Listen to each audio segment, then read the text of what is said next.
ఏదో నేను చూపిస్తున్నటువంటి మేడం గారు ఒక పక్షి బొమ్మ ఎలా అయితే తన హృదయంలో అవతరణ చేసుకున్నారో, ఒక అరుదైనటువంటి పక్షి ప్రేమికురాలు వారు వారి స్నేహ బృందంతో ఇవాళ మా నేలపట్టు పక్షి అభయారణ్య కేంద్రానికి రావడం చాలా సంతోషంగా ఉంది నాకు.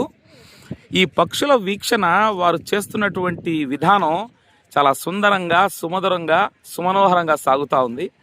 ఈ పక్షుల నడుమ చేసేటువంటి గోలలు, పాటలు, సుందరమైనటువంటి ఆ పాత మధురాల పాటలు వాళ్ళు ఆనందిస్తూ ముందుకు సాగుతున్నారు.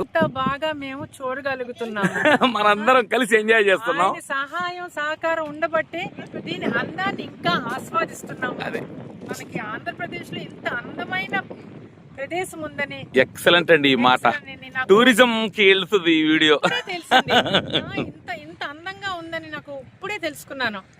థ్యాంక్ యూ అండి, థ్యాంక్ యూ సో మచ్. ఇదండి వాళ్ళ స్నేహితుల అల్లర్లు చూడండి. చిన్న పిల్లలు వీళ్ళందరూ కూడా ఆ విధంగా వాళ్ళ వయసుని